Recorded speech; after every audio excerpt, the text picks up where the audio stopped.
So this is the basics of reporting. There's some tips of what to do when you get out there, sources, some general practices you should maintain while going out in the field. I've done lots of stuff like this before.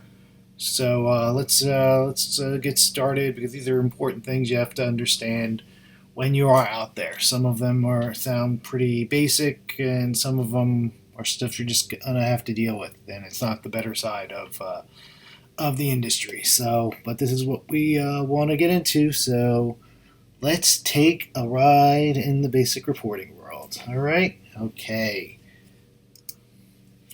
All right, things we're going to learn today. You're going to define various events you can be covering in your field, in the field, especially when you first get in. I think they took a good approach by kind of telling you when you're a rookie reporter because when you first get in, you'll be a rookie reporter, and you will not possibly be ready for what you're about to encounter. It's going to be a lot of rushing here, rushing there. It's not where you are there at that point. It's where you have to be next. Get used to it. Quick turnarounds, going from one story to another, constantly getting phone calls. Oh, forget this story. You're going to this other thing. Yeah, you'll have a plan, and some days those plans of what stories you'll be covering will be go as follows. But there's going to be lots of days that you're going to have a plan, and it gets thrown right out because something else popped up that they need you to cover. That's the industry you're getting into. This is your job. And especially when you first get started, they're going to test you and see how much you can take. It's part of it. They want to see how much you can handle because they realize that this industry is not for everyone. And you're not going to be getting paid a whole lot. You're going to get thrown around a lot. You'll probably be getting a lot of weird shifts back to back. And they do that on purpose because they know that things like this pop up all the time, and they're a little bit harder on you at the beginning because they want to see what you're made of. And that's just the way it is. And no matter where you go, especially when you first start, that's what we all deal with. Gonna be honest with you, straight to the point, because it doesn't do you any good if I sugarcoat it for you. All right, this is the way it is out there. Do I get to see some really interesting things, and I get to meet lots of interesting people and see things, be part of things that not everybody gets to be part of. Yeah, but then there's the downside to it as well. It's kind of a crazy life, and it can wear on you. But you have to be able to make sure this is what you want to do. All right. All right, so define various events you could cover. Explain how to analyze event for news. Do research and find human sources. So how are you going to find sources? You need to find how you're going to find information. Lots of times you got to do research and know how to report non-event based stories. All right, let's kind of go and take a look. All right, something you should know about journalism in a nutshell, as it says. Some stories you're going to find. Some stories find you. Especially when you first get started, like in this chapter says, this chapter concerns the latter. Especially when you first get started, they're gonna assign you to lots and lots of stories, and you'll don't worry, it's not just the rookies. But as you get along, and later on, you'll have stories and days where stuff is assigned. But as you go along in your career, they're gonna expect you to find stories on your own. Yes, they'll always have stories for you, but a good trait of a reporter is being able to find a story without the place that you're working. Sometimes it just the story happens and you got to go on it, and sometimes they want to see what you can find. It could be a story from a story that you went into, and you wanted to follow up on that and see where that leads to and what kind of story. Sometimes it leads to something of substance, sometimes it doesn't. You'll be dealing with a lot of that. But we're going to deal more with some stories finding you because when you first get started, that's the way it's going to be. Okay, you're going to go here, you're going to go here, you're going to go here. Cover this story, this story, this story. Um, All right, and that's probably a good because it's easier for them because they know you're new and they need to see what you can do when they give you stuff.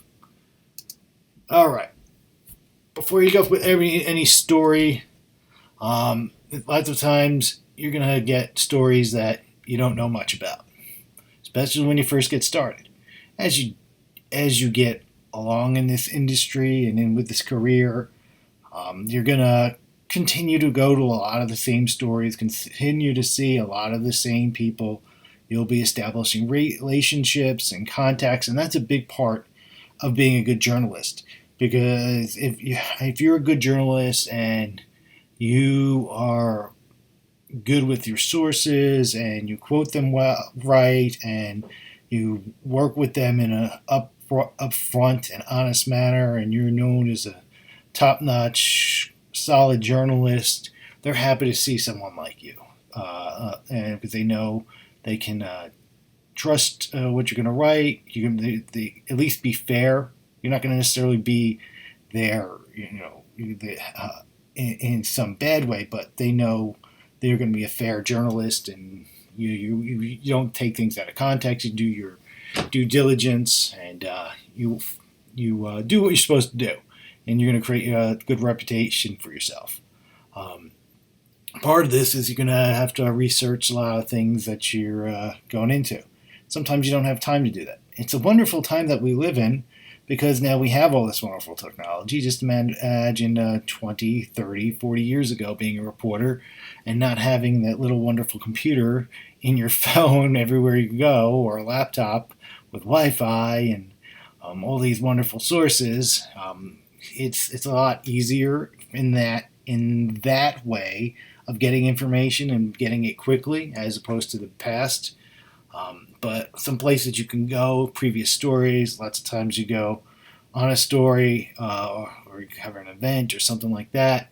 Or there's been story. This is an ongoing story, and you're covering it for the first time. It's important to go check out previously published stories, either um, from your workplace, wherever that may be, especially if you know the people who wrote it. Maybe they weren't available to cover that day, or they're on vacation or something like that. You can talk to them, or they can. Someone can tell you who wrote those stories before, so you get some sort of basic knowledge, so you don't ask questions that have already been asked, and you have some sort of knowledge of what you're talking about. Also, source documents. Source documents. You're going to ask, well, what is that? Lots of times, if you're going to meetings, there'll be agendas and meeting minutes of what went on, and that's usually in more legislative kind of things or committee kind of things.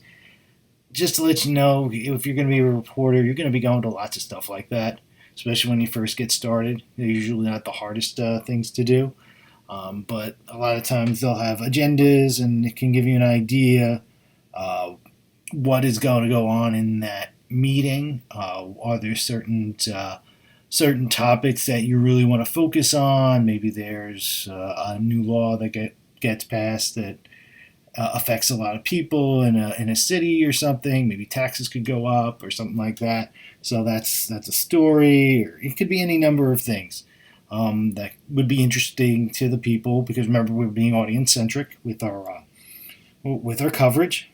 So there's lots of different things that you could be talking about, and finding things out about. So you have to be able to check out some stuff. Also, official websites. They depends on where you go. It could be a business, could be a political figure, it could be anything like that. It could be a school, whatever. Lots of times they'll have a lot of official information. They'll have places like minutes and agendas, and um, maybe biographies of certain people. Maybe you're going to interview a professor in doing this because of something, say a scientific anomaly, or something like that, and they happen to have an authority there. You can get a little bit of information from the official website from that university, biography, stuff like that. So you have some basic knowledge. Don't go in cold. All right, never really go in cold. Sometimes it's tough. I know when I was by myself, lots of times I'd go in the morning and a weekend, excuse me, and I would get a list of places to go, and I'd have a briefing. They'd give me some papers of some stuff to give me some background of an event or who to talk to, maybe a little bit of information, maybe a couple of links to look on through on the phone that we had. So we had some sort of base of knowledge. But if and that was when I was by myself as a photographer. So that at least they give me something. But I mean, if you've got your reporter and got some time to go to before you got to get to these places, you don't have a huge amount to do in a given day. Check up on that stuff. Official websites, documents like that, they're all very, very helpful. And when you're getting these stories, there's nothing worse than going in cold and not knowing who anybody is or not understanding anything, because you have to be able to tell a story. You have to have that some sort of base knowledge. You also have to have some sort of knowledge when you're going into an interview, because if you don't know anything, they're going to know, and they're not going to take you seriously. You're not going to have the best rapport with the people that you're talking to, because they're going to know you haven't done your homework. They're going to be able to tell, and so it's important to do that, to do the research on whatever it is you're doing. At least get a little bit of knowledge. It helps you know what they're talking about at wherever you're going. It helps you with interviews, and then it helps you create the story that you're creating. All right. So seek sources and plan interviews. All right. So yeah, your research is going to point to good sources coming to the event. So when you're doing your research, you're going to find more and more as you go along. More and more information will pop up. You got to be able to know how to process that pretty quickly, and because you're not going to have all that much time usually to get where you're going to go. Be able to make some quick notes down and figure out what's useful at that point in time. And through going through these kinds of things over and over and over again, you have a certain workflow of what you do. And some of these things are repetitive. You get used to what they do. There's a certain way certain things go, and that you find a way to make it work. At first you may spend too much time at a place, and you might have a place else to go. And as you get better with storytelling, better knowing how much you need for whatever you're writing, whatever article, whatever thing you might be producing, you learn to figure out how much you need to create whatever it is you're creating from journalism standpoint, be it an article or an on-air television thing or even a radio audio package, whatever it is you're doing. And it comes with time. At first you're going to spend a little too much time because I never have enough, and I kind of like when I go on a shoot, I probably shoot too much. In general, I definitely did when I started shooting, and then I would not shoot as much because I knew how much I had to get for a given story, depending on how long I knew it was going to have to be. It'll come, but just know the things that you spend too much time doing at the beginning, it's something we all do, and you'll get used to it, and you'll figure it out. Something else, if you're going to an event and a press conference or whatever the thing is, see if you can find some way to contact them or a representative of this person, to see if you can talk to them either beforehand or maybe just after whatever the main event is. It could be a meeting, could be a press conference, whatever the case may be, whatever the thing is. See if you can get a hold of them, because sometimes, and that goes up to the end too, try to set up some interviews. Because one, you want to tell them, oh, we're coming, and so that person or the organizer or whoever say, yeah, we're coming. We want to get the best story possible, and you'd be surprised how much they cater to you when you're out on these stories. They want to make sure they get the best story out there, and so they're usually very cooperative. I mean, it depends on the nature of the story, but you'd just be surprised how much more receptive they are to when they know you're coming. The assignment desk, yeah, because I was from TV news, they'd assign us to that, and someone at the assignment desk said, "Yeah, someone's going to be there, so we'll figure it out." They gave them an approximate time when we would be there, depending on what the event was. Sometimes the event was time sensitive, and of course I had to be there by a certain time, and that was fine. But yeah, just look for this, look for our person. I say, yeah, Cliff's coming, we're from Fox 43.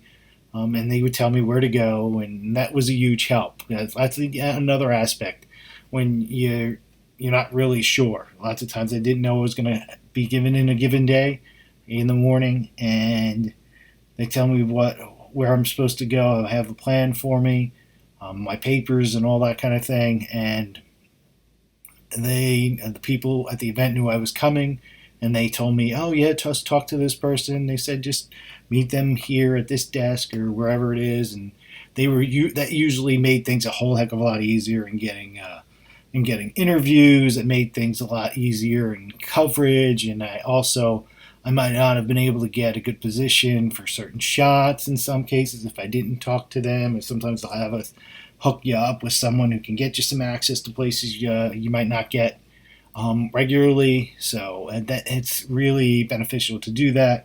And then also beforehand, try to set up the interviews. It could be beforehand or afterwards. Yeah, and even if you're at like a press conference or something like that, there might be some other issue that they're not talking about at that press conference or talking about at that meeting, that you're working on a totally different story or a story that might be related. You want a different angle, or there's an exclusive story that you don't want other people or other outlets in the area to know about because it's your story, and you want to talk to them. And a lot of times these people will, they'll be fine. Yeah, sure. We'll talk to you beforehand, talk to you afterwards. Happens quite a bit. I saw lots of times when I did. Lots of times when I was in the industry, I saw it lots of times. For the little bit of time I was at the city of Harrisburg, the mayor would have numerous press conferences about different events. But then afterwards, when that event was over, and he usually promoted some certain aspect or event or policy or whatever the case was, whatever the press conference was, they afterwards they would say, "Hey, Mr. Mayor, would you please we'd like to talk to you a little bit about this other topic that had nothing to do with the press conference." But it was still an important aspect, and yeah, and the mayor was usually very, yeah, sure, I'll whatever you need. And it all depends on what their schedule is like, or maybe they have to figure out some time later on. But that's important. It's important to take those steps beforehand. It's going in cold and not like making the calls that you need to make and do these things. I know it sounds like, oh yeah, of course you gotta. It's something. These are things you have to get used to doing. And this becomes part of your routine. This is what makes the good stories. Little things like this need to be done because this is what you're cultivating story. And plus, you're creating your contact. They're getting familiar with you. Then they'll be more open with you. When you first start working with people, they're not going to know who you are, and they're going to be a little uncomfortable. You're going to be a little uncomfortable. That goes with it, and it makes sense. But as they go along and you do the good job a good journalist does, people will be much more easy. It'll be much easier to work with people because they know they could trust that you're going to do a good job and put out good information and for what needs to get done. Also, check your spelling. All right, I know I've seen some things already in some of the writing. And you may not think, oh, well, I'm not good at spelling. If you're going to be a writer, this is This is imperative. Plus, we have spell check. Plus, there's other things to check things out. If you're going to be a professional writer, you should know how to do basic spelling.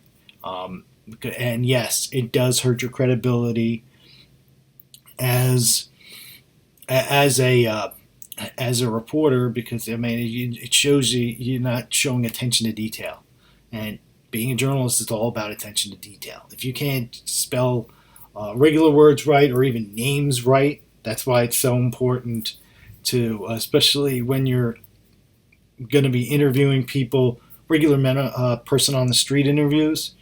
The first question you ask, and I'm always going to repeat this, I'm going to hear this interviewing again. The first question you ask is, could you please state and spell your first and last name? And the generic thing is, give me your title, but not everybody has a title, so you just try to kind of try to figure out what, because I'm always thinking from a television standpoint, what's the lower third going to be? But you still can use that in a print sense too, because you want to know who that person is. They could be a homeowner, a patron, a concerned citizen, whatever, or know where they're from. But you really should know how to spell their names. You may ask, well, why? How about John Smith? Okay, and the person spells their name JONSMYTH, and you spelled it in the typical way you would think they'd spell JOHNSMITH. You got it wrong. You blew it. Things like that can happen. Try not to do that.